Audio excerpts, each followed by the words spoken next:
반갑습니다. 이번 시간에는 첫 번째 모의고사의 두 번째 과목, 정비일반 과목에 대해서 문제 리뷰를 해보도록 하겠습니다. 항공기 날개 상방각을 주는 목적. 근본적인 목적은 4번이죠. 연미끄럼을 방지하는 효과를 주기 위해서. 그림을 보시면은 왼쪽에 있는 항공기는 날개가 지금 위로 올라가 있죠. 오른쪽에 있는 항공기에 비해서. 그래서 이렇게 날개를 위로 올리는 각도, 이 각도를 주는 게 바로 상방각 또는 처든각이라 하죠. 이렇게 상방각을 주게 되면 비행기의 옆놀이 안정성에도 기여를 하고 옆미끄럼, 사이드 슬립도 방지를 해주죠. 원리도 한번 짚고 넘어가자면 비행기가 정상적으로 비행을 할 때 이 중심선 방향으로 전진 비행을 하고 있다가 측풍을 받게 되면은 약간의 요잉 모멘트가 발생이 돼요. 그에 따라서 왼쪽 그림처럼 비행기가 요잉 모멘트가 발생된 그 상태로 전진 비행을 하게 되는데 이러한 상태를 바로 옆미끄럼 또는 사이드 슬립이라 하죠. 가장 오른쪽에 있는 그림도 한번 보시면 비행기가 옆미끄럼이 발생됐을 때 자세가 약간씩 틀어져요. 이에 따라서 양날개의 바등각이 살짝 차이가 생기는데 그중 오른쪽 날개의 바등각을 보면 왼쪽보다 상대적으로 높죠. 그래서 오른쪽에 있는 날개의 양력이 더 많이 발생이 돼요. 그에 따라서 반대로 돌아가려는 본래의 자세로 회복되려는 성질, 이 원리에 의해서 회복되는 거예요. 자세가 틀어져도 양날개 사이에서 발생되는 그 양력 차이로 인해서. 그래서 기본적인 이 원리, 상방각을 주는 이유, 그리고 목적, 이 상방각에 대한 문제가 정비 일반에도 은근히 잘 나오는 출제 유형 중 하나이기 때문에 반드시 좀 해당 내용에 대해서 이해를 하고 넘어가셔야 됩니다. 항공기 날개에 후퇴각을 주는 이유는 무엇을 고려하여 설계하는가? 기본적으로 후퇴각을 주는 이유가 가로 안정성과 방향 안정성 두 가지가 있는데 가장 큰 기여를 하는 목적이 가로 안정성이죠. 이게 바로 비행기의 뒤젖힘각 또는 후퇴각 날개라고도 하는 건데 동체 중심 기준선을 바탕으로 날개가 지금 뒤로 젖혀 있죠. 뒤젖힘각 날개의 그 특징들을 한번 보자면 충격파 발생을 지연시킬 수도 있고 고속 비행 시 저항을 감소시키기도 하고 그리고 가로 안정성과 방향 안정성에도 기여를 하죠. 그에 따라서 옆놀이 모멘트, 롤링 모멘트에 대한 가로 안정성을 더욱 향상시켜주고 단점으로는 익단 실속이라 해서 윙팁 스톨이 잘 일어나기 쉽고 고속 비행 시 공력 탄성 문제가 있기 때문에 지나치게 뒤젖힘각을 주게 되면 날개 뿌리부의 연결 부분이 구조적으로 약해질 수도 있다는 거. 이런 특징들이 있어요. 익단 실속, 윙팁 스톨이 왜 잘 일어나냐면 공기 흐름이 날개를 흐르고 갔을 때 흐름이 그냥 날개를 통과하는 게 아니고 날개의 표면에 머무르면서 와류가 생기게 됩니다.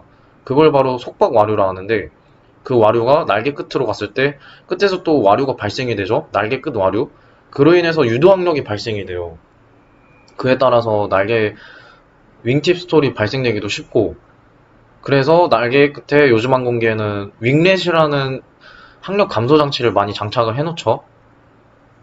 그리고 고속 비행 시 공력 탄성 문제는 고속 비행함에 따라서 공기의 그 탄성에 의해서 날개가 더 많이 뒤로 젖혀지는 그 현상이 나타나요. 근데 그게 뒤젖힘각이 더 심하면 심할수록 그 현상이 더 많이 발생이 되게 되고 그로 인해서 이 장착부 쪽이 많은 힘을 받게 되겠죠. 그런 단점들을 지금 설명하고 있는 거예요.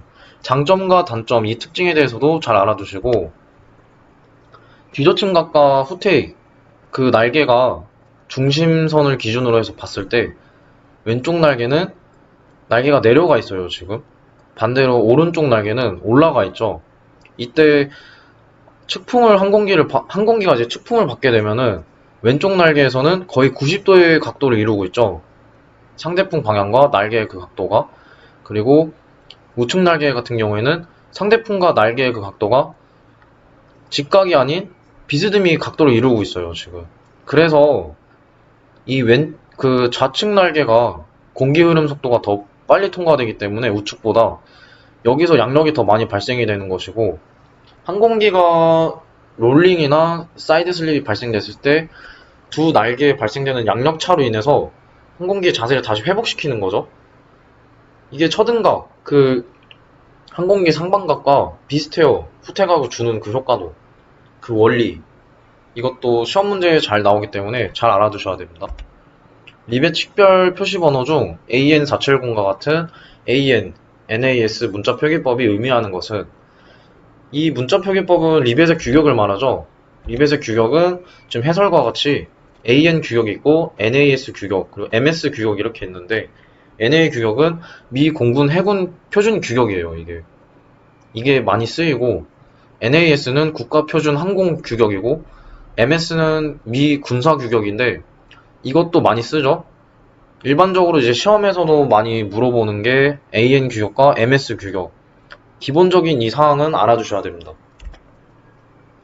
리벳 머리에 있는 표식으로 알 수 있는 것은 바로 리벳 재료의 종류를 알 수 있죠. 그림을 보시면은 리벳에 사용하는 알루미늄 합금의 대표적인 그 종류 5가지가 있어요. 여기서 1100, 1100은 순수 99% 알루미늄으로서 내식성은 있지만 열 처리가 불가능해서 항공기 기체 구조재로 사용하기 부적합하죠. 그리고 리벳으로 사용했을 때 리벳 머리에는 무표시로 되어 있고, 2117 같은 경우에는 알루미늄에 구리를 첨가한 합금이에요. 그래서 머리에는 오목점으로 표시를 해주고요. 2017 같은 경우에는 볼록점, 2024는 볼록 튀어나와 있는 쌍대시, 그리고 5056은 볼록 튀어나와 있는 플러스 표시. 헤드 마킹이 어떻게 되는지 기본적으로 잘 알아두셔야 돼요. 그리고 밑에 규격이 또 나와 있죠. MS20426 AD 5-8. 여기서 MS, 아까 해설에서도 보셨죠? 미 군사 규격, Military Specification. 이게 규격, 그 리벳 규격을 말하는 거고, 그 다음 이 숫자들이 얘기하는 게 리벳의 종류를 말합니다. 리벳은 대표적으로 우리가 많이 쓰는 게 솔리드 생크 리벳과 블라인드 리벳이 있는데, 솔리드 생크 리벳 같은 경우에 우리가 버킹바를 반대편에 대고서 하는 일반적인 리벳을 말하죠. 여기에는 둥근 머리 리벳과 납작 머리 리벳, 그리고 브레이저 머리 리벳, 접시 머리 리벳, 유니버설 머리 리벳, 이렇게 5가지가 있어요. 이 리벳 종류별로 해서 AN 규격이나 MS 규격으로 표시를 할 때 번호를 각각 부여를 하는데, 둥근 머리 같은 경우에는 430, 그리고 접시 머리는 420 또는 425, 426, 그리고 납작 머리는 441, 442, 브레이저 머리는 455, 456, 유니버설 머리가 470. 여기서 항공기에서 많이 쓰는 게 바로 접시 머리 리벳과 유니버설 머리 리벳 2가지를 많이 쓰죠.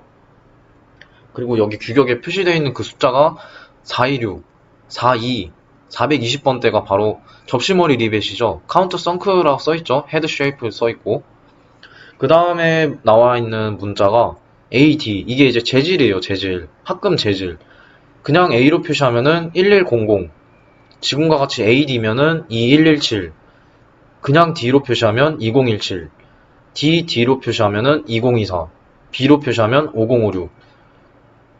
숫자 5는 리벳의 지름, 32분의 5인치를 얘기하죠.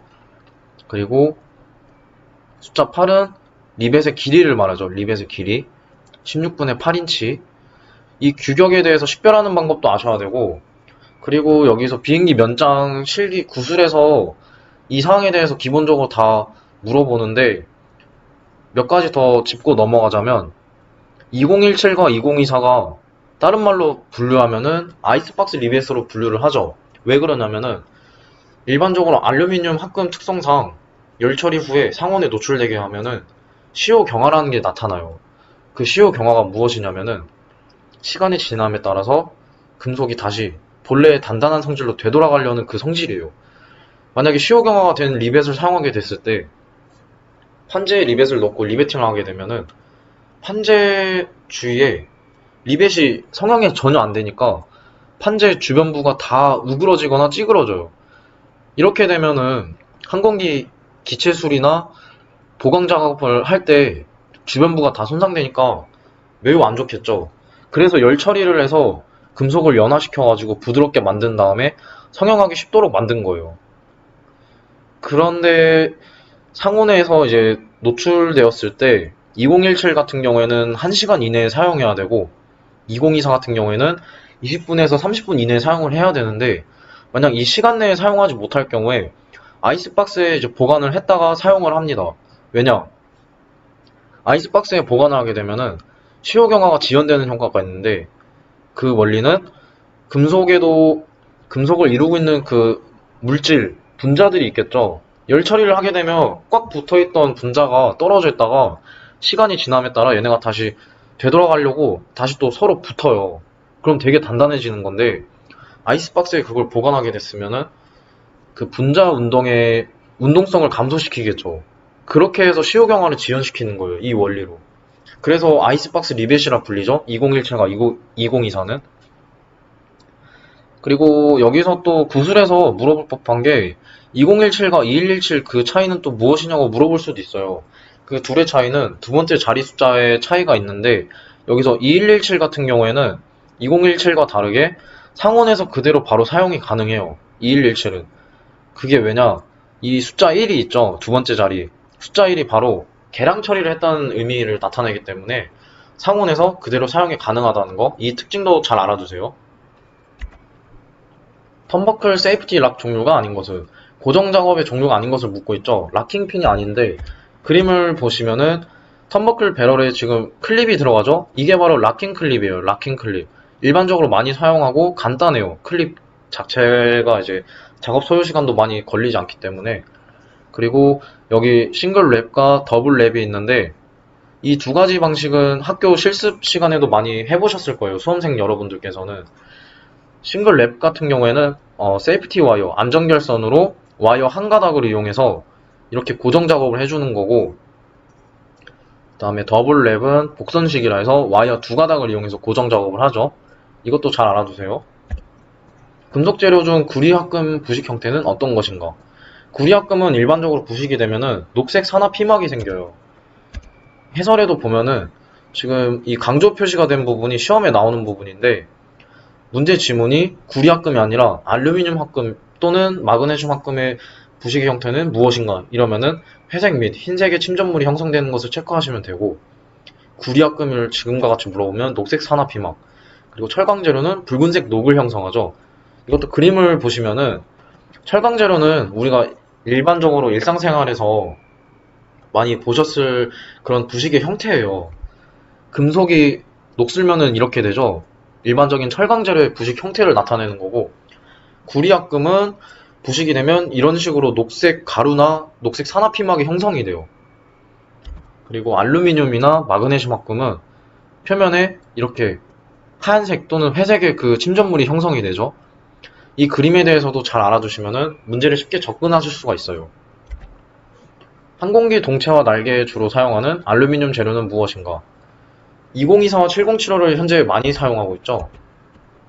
알루미늄 합금 재료를 분류하면은 다음과 같이 내식강 또는 고강도로 나뉠 수가 있는데 내식강에는 1100, 3003, 5056, 6061 또는 6063 이렇게 나눌 수가 있고 2014, 2017, 2024 그리고 7075 얘네는 고강도 합금 재료인데 이게 알루미늄 합금이 동체 전체를 다 이 재료를 쓰는 게 아니고 부위별로 다 달라요. 어떤 곳은 2024를 쓰기도 하고 어떤 곳은 7075 그리고 어디는 지금 보면 엔진 카울이나 노즈 카울 또는 날개 끝, 윙팁 이렇게도 쓰이죠.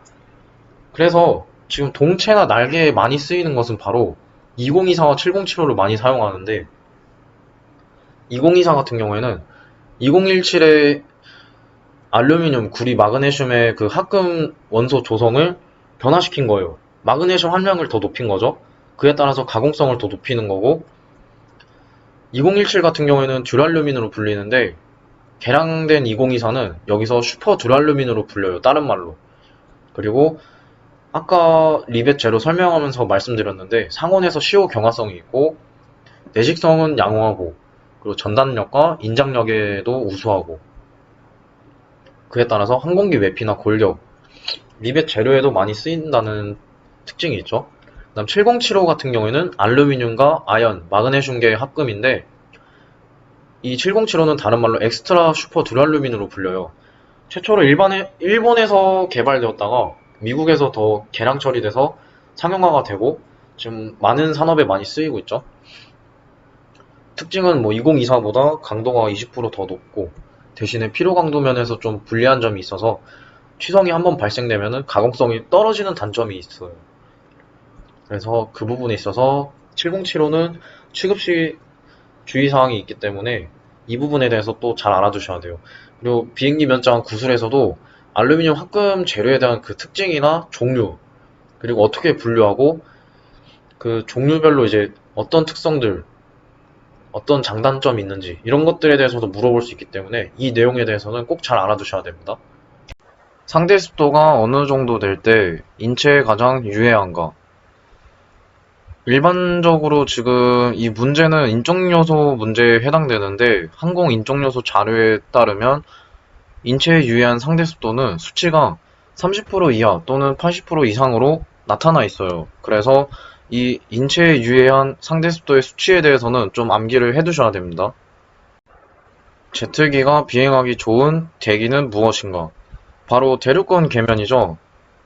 그림을 보시면은 가장 아래쪽부터 대륙권, 성층권, 중간권, 열권, 극외권, 기본적인 이 대기권의 구조에 대해서는 순서를 알아두셔야 되고, 항공기는 보통 대륙권이나 대륙권 계면 쪽에 비행을 하죠.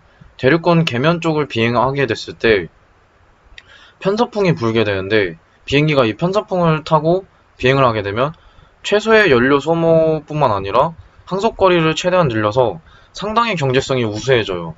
이러한 특징도 있기 때문에 편서풍에 대해서도 좀 기본 지식으로 참고해 두시면 정말 좋아요.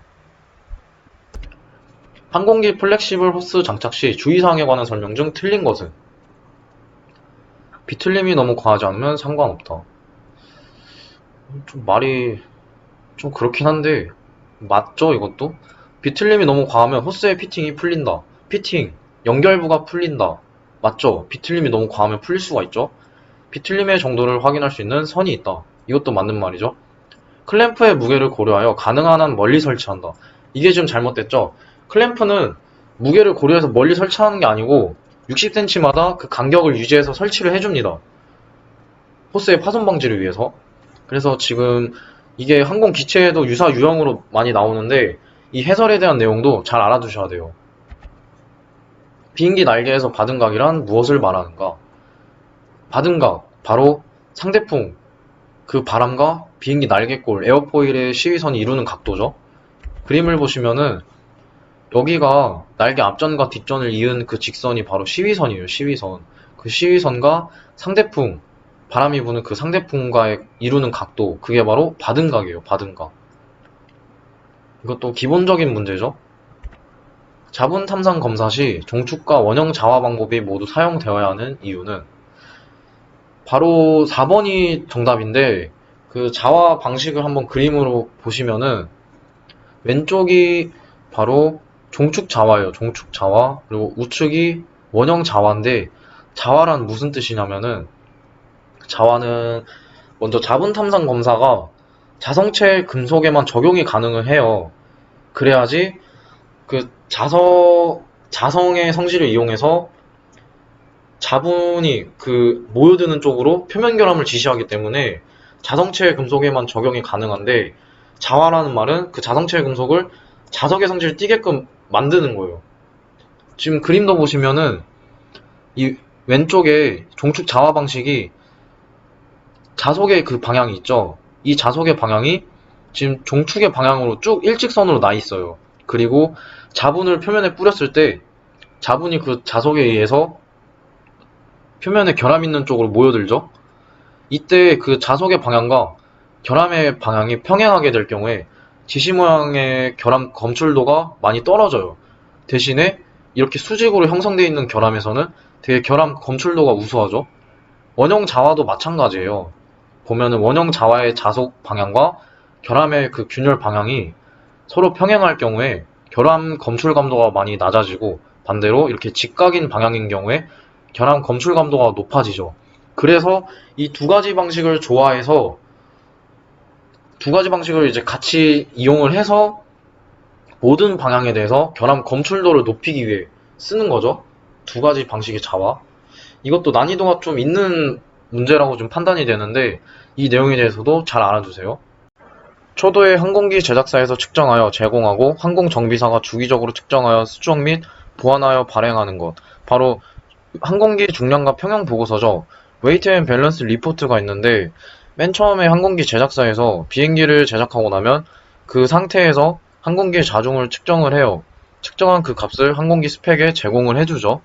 그리고 항공사에서 항공기를 구매해서 사용을 하게 되면 그 항공기가 비행 중에 무게중심이 살짝씩 변하게 돼요. 그 이유가 항공기 수화물이나 승객 수나 승객의 체중, 무게, 그리고 또 연료 소모에 따라서 조금씩 변화가 생길 수 있겠죠. 이 변화가 상당히 심해지면 항공기의 비행성이나 안정성에 막대한 영향을 끼치기 때문에 이 현상을 미리 방지하고자 일정 주기가 됐을 때 웨이트 앤 밸런스 작업을 수행을 해요. 이에 따라서 부당한 하중에 의해서 비행기의 성능을 떨어뜨리는 요소가 없는지, 그리고 밸런스가 잘 맞는지, 그때 사용하는 그 보고서가 바로 중량과 평형 보고서, 웨이트 앤 리포트죠. 웨이트 앤 밸런스 리포트인데, 이 문제 유형은 정비 일반에서 상당히 잘 나오는 유형이기 때문에 잘 알아두셔야 됩니다. 항공기를 5개 장기간 계류시킬 경우 외부 바람 등으로부터 기체를 보호하기 위해 수행해야 할 작업. 이 문제의 유형은 지난 시간에 항공기체 과목에서 똑같이 출제가 됐었던 문제죠. 해당되는 답안이 바로 무어링이죠. 무어링은 실제로 항공기를 로프를 이용해서 강풍에 의해서 움직이지 않도록 고정시켜주는 작업이라 말씀드렸죠. 이 문제 유형도 상당히 잘 나오기 때문에 기본적으로 숙지해 두셔야 됩니다. 드로잉 타이틀 블록에 표시되지 않는 것은, 이것도 지난 시간에 항공기체에서 나왔던 문제죠. 소요자재가 아니죠, 이때.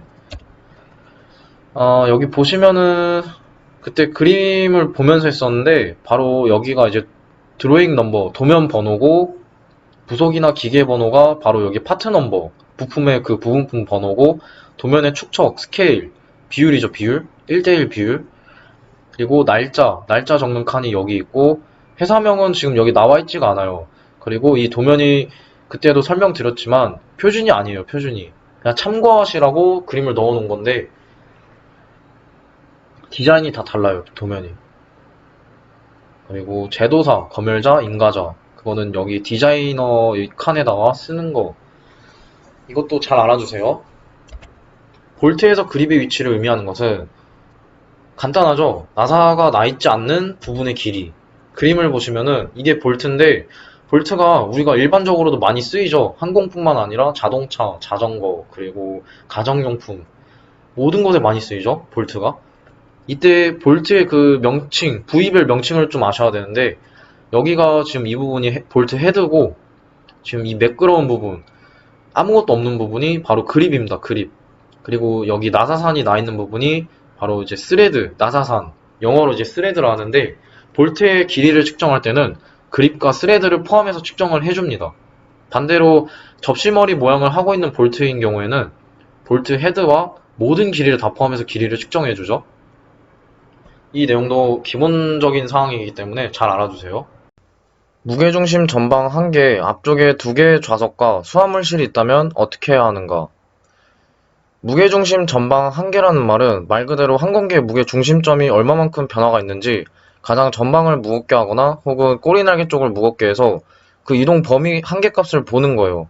따라서 해당되는 답안은 2번이 해당이 되죠. 170파운드 중량의 두 사람은 좌석에 앉히고 최대 허용 수화물을 탑재한 후에 무게중심 전방 1개 뒤쪽의 좌석과 또는 수화물실을 비워둔다.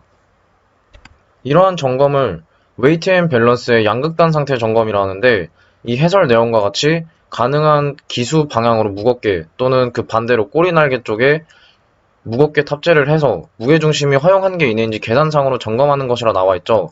그리고 무게중심 전방 1개의 앞쪽에 모든 유용 하중이 탑재되고 그 뒤쪽은 비워둔 상태로 점검하는 것이라고 나와 있죠. 그에 따라서 무게중심 전방 1개, 앞쪽에 2개의 좌석과 수화물실이 있으면 그 좌석에 170파운드 중량의 두 사람을 앉히고 최대 허용 수화물을 탑재해서 그 무게중심 전방 1개 쪽이 얼마만큼 변화가 있는지를 보는 거예요. 이 문제 유형은 정비 일반에서 난이도 상문제로 출제 비율이 높기 때문에 기본적으로 잘 숙지해 두셔야 됩니다. 항공사에서 실시하는 항공정비사의 인적 요소 교육 및 훈련에 대한 설명 중 틀린 것. 4번이 틀렸죠. 단기간이 아니라 장기간에 그 계획에 걸쳐서 일과 성적을 이뤄낼 수 있도록 해야 되는데 단기간에 하게 되면 오히려 부담스럽죠.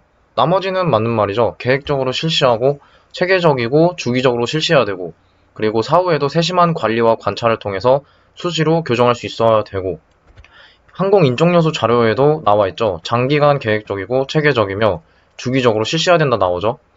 인적 요소 문제는 단순 암기이기 때문에 이 사항에 대해서 잘 알아두시면 되겠습니다. 항공교통에서 인적 요소에 대한 교육 및 훈련 목적에 해당되지 않는 것.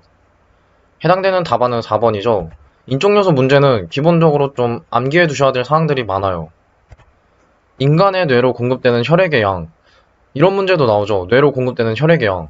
해당되는 답안은 4분의 1에서 5분의 1이죠. 항공 인적 요소 자료에도 나오긴 하는데 이런 내용들은 진짜 암기를 해야 되는 요소들이기 때문에 인적 요소가 정비일반에 많으면 네 문제까지도 출제가 돼요. 따라서 이 부분에 대해서도 잘 숙지해 두시면 되겠습니다. 항공기 무게를 측정한 결과 그림과 같다면 이때 CG, 중심 위치는 MAC 몇 %에 있는가? 보통 무게중심 CG는 25%에 대부분 위치하고 있어요. 그런데 계산하는 방법도 알아야 돼요. 왜냐하면 정비사 실기 구술에서도 이 계산하는 방법에 대해서 물어볼 수가 있어요.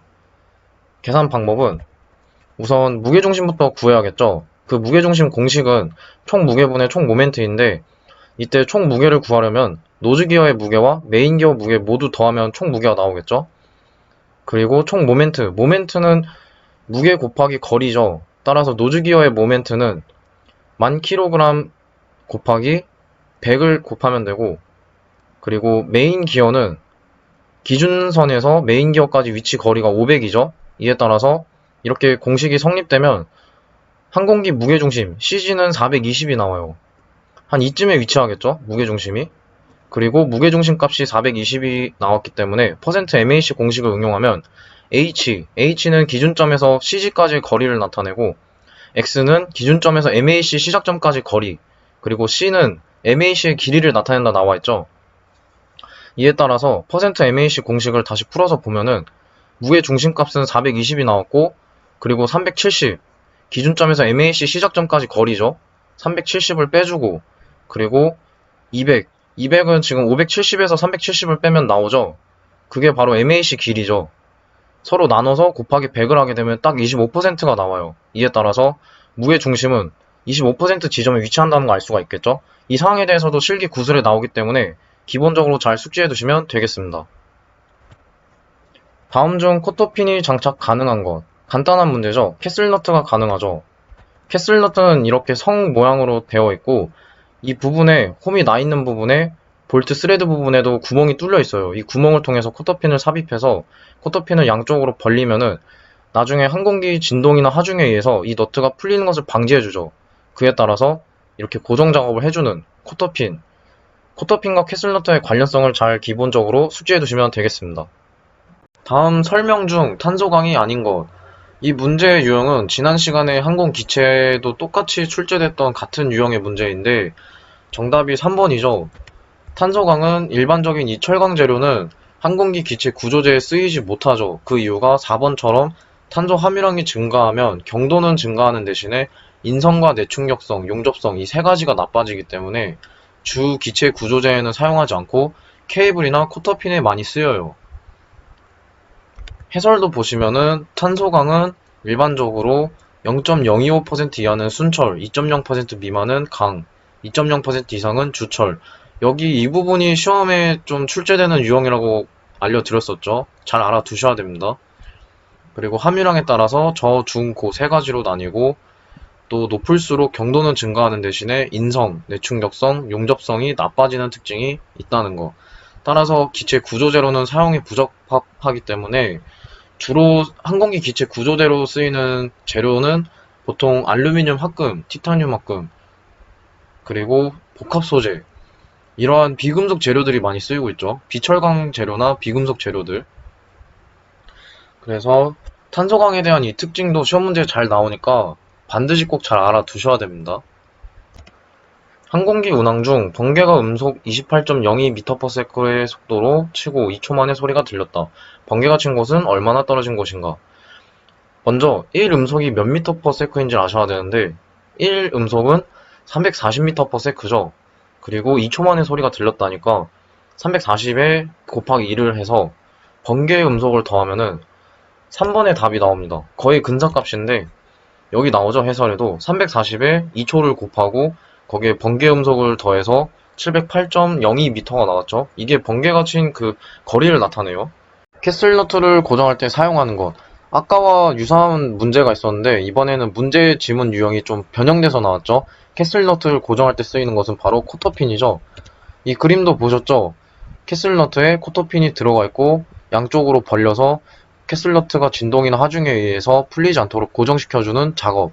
이 코터핀 잘 알아두셔야 됩니다. 네, 이렇게 해서 두 번째 정비 일반 과목에 대해서 문제 리뷰를 모두 마치고 다음 과목인 발동기 과목에 대해서 문제 리뷰를 이어서 해보도록 하겠습니다. 감사합니다.